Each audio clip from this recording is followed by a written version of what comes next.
জীবিত মেয়ের সৎকার বাবা মায়ের চাঞ্চল্যকর এই ঘটনা শিলিগুড়ি লাগোয়া রাজগঞ্জের ভুটকিতে। জানা গেছে ভিন্ন ধর্মের ছেলের সাথে পালিয়ে বিয়ে করার পরই শোকে ও রাগে পাথর বাবা মা এমন সিদ্ধান্ত নেন। পরিবার সূত্রে জানা গেছে মঙ্গলবার বাড়ি থেকে বেরিয়ে নিখোঁজ হয়ে যায় বাড়ির মেয়ে। বিভিন্ন জায়গায় খোঁজ করেও না পেয়ে শেষে আমবাড়ি থানায় নিখোঁজ সংক্রান্ত অভিযোগ দায়ের করে। শুক্রবার পুলিশকর্মীরা মেয়েটিকে উদ্ধার করে পরিবারকে খবর দেয়। থানায় পৌঁছয়ে জানতে পারে মেয়েটি ভিন্ন ধর্মী এক ছেলের সঙ্গে প্রেমের সম্পর্ক থাকায় তার সাথে পালিয়ে যায়। এরপর মেয়েটিকে পরিবারের লোকেরা বোঝাতে থাকেন, কিন্তু কিছুতেই বাড়ি আসতে রাজি না হয় শেষে পরিবারের লোকেরা কঠোর সিদ্ধান্ত নেন। জীবিত মেয়ের শেষকৃত্য সম্পন্ন করে তেজ্যকন্যা করার সিদ্ধান্ত নেন। যেমনি ভাবনা তেমনই কাজ। শুক্রবার পাড়া প্রতিবেশী থেকে শুরু করে পরিবারের লোকেরা সকলে মিলে জীবিত মেয়ের পুতুল বানিয়ে শ্মশান দাহ করার এদিকে মেয়ের পুতুল বাড়িতে রেখে চোখের জলে সকলের শেষ বিদায় জানালেন। এই দিনের এই ঘটনাটি ঘটে জলপাইগুড়ি জেলার রাজগঞ্জ ব্লকের ভুটকি এলাকায়। অন্য ধর্মের এক ছেলের সাথে মঙ্গলবার দিন পালিয়ে গিয়ে বিয়ে করে নেয়। আমি সেই কারণেই আজকে শেষ কৃত্য সম্পন্ন করতে চলেছি। এই অবধি আমি আর আপাতত কিছু বলবো না। আমার নাম নারায়ণ দে, আমার মেয়ের নাম নেহা দে। আর শ্রাদ্ধ আগামী কীবার করবো,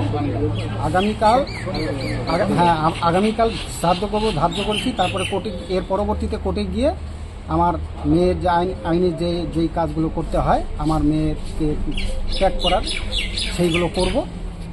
এতটুকু আমার। কবে গেছে আপনার মেয়ে? আমার মেয়ে গত মঙ্গলবারে গেল। আজকে 4 দিন হতে চললো। আজকে শুক্রবার, আজকে 4 দিন হলো। বয়স কত আপনার মেয়ের? বয়স আপাতত 26 বছর। পরে আপনার মেয়ের সাথে কথা হয়েছে? সব কিছু কথা হয়েছে। থানায় গিয়ে মেয়ে রাজি হচ্ছে না, আমাদের ফিরে আসবে না। হ্যাঁ, না, আমাদের কথা এড়িয়ে চলে যাচ্ছে। সবাই বুঝিয়েছে, আমি বুঝিয়েছি, বাবা হয়ে মা হয়ে বুঝিয়েছে, ভাই হয়ে পায়ে ধরেছে, কারো কথা রাখেনি শেষ পর্যন্ত। এখন কোর্টে নিয়ে গেল। আমরা ওখান থেকে থানা থেকে এসে আমরা কুশপুতুল রেডি করে জ্বালাচ্ছি। বাস এতটুকু।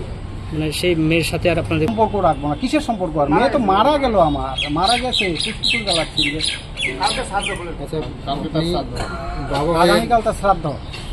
আপনি বাবা হয়ে একজন আপনার মেয়ে জীবিত মেয়ের শ্রাদ্ধ শান্তি এবং কি কুশপুতুল দাহ করছেন, যে আগামী দিনগুলোতে যাতে আমাদের সমাজে এই ধরনের ঘটনা না ঘটে, সোশ্যাল মিডিয়া দেওয়ার কারণ হচ্ছে আমার এইটাই, যে আমি আমার মেয়ের জন্য শোকাহত হলে হবে না, আমার পুরো সমাজকে নিয়ে আমি বলছি।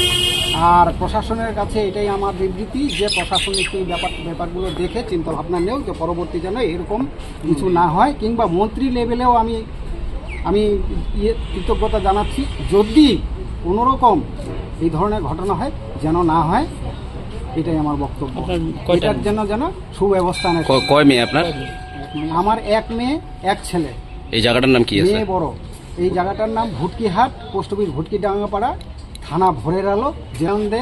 আমার মেয়ের নাম নেহা দে। ঠিক আছে।